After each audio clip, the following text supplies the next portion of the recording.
It's Allan Arkush with another trailer from hell. Let's talk about the golden days of the Hollywood studio system, when an MGM movie didn't look like an RKO movie or a Paramount picture or our studio of the day, Warner Brothers. That's because each of the studios had long-term contracts with actors and with craftspeople. People like Carl Jules Weil, who was a production designer, and Saul Polito, who was a DP, or Ori Kelly, who designed the costumes for 300 movies. Max Steiner, who composed the score for 350 movies. Directors were under contract too. Like one of my favorites, Roll Walsh. If you can find this book, I'm telling you, they lived large in those days. This guy was a wild man. And Workaholics, and I'm reading this book now, Michael Curtiz, who directed Yankee Doodle Dandy and Casablanca. But I think it's the actors going from picture to picture. 1 week you're a pirate, and the next picture you're a cowboy or you're in high society. And the steady moviegoer would see these people in all these different roles, and they bond with it. I mean, they learn to love actresses like this. Joan Blondell. She was in 40 movies from 1931 to 1936. Also on the Warner's lot were big stars like Joan Crawford in this beautiful Harrell shot, Olivia de Havilland, Kay Francis, who's not remembered much anymore, and my favorite, Bette Davis. Here she is in The Letter. And there was also a poor man's Bette Davis. It's her term, not mine, Ida Lupino. But the star of our trailer from hell today was known as the Oomph Girl, and we'll get to that, Ann Sheridan. Now, Ann Sheridan was in 40 movies for Warner Brothers between 1936 and 1948. Didn't start that well, but she scored and made a real impression in a big hit called Angels with Dirty Faces, and I highly recommend this.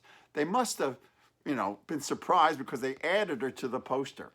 You can trace her career by her size on the different ads and posters.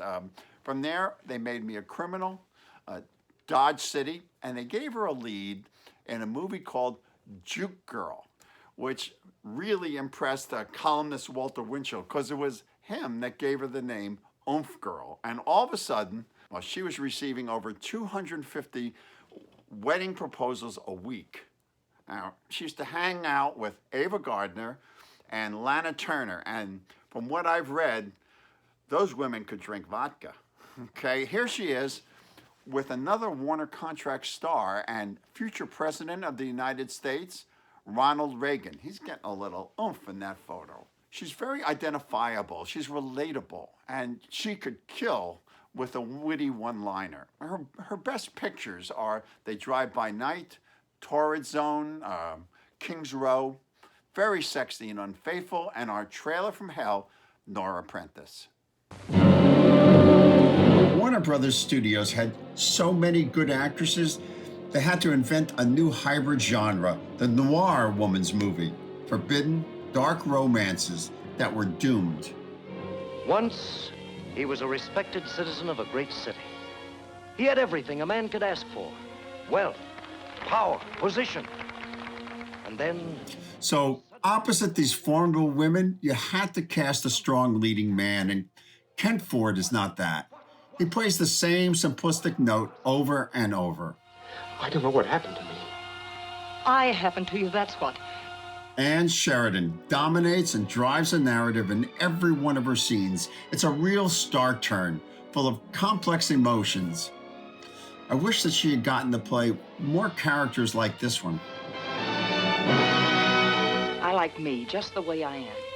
Nora Prentiss, 6 songs an evening and an occasional drink with the better customers. I love the way she personalizes the classic trope of the other woman. You're the kind of man I can make a fool of myself about, and I don't like it. Nora. No, what's the use? When it's all over, what is there in it for me? Throughout the movie, her married lover mentally unravels, but Ken Ford is no James Mason. Please, Richard, I'm tired. What's the matter? Do I disgust you? I didn't used to.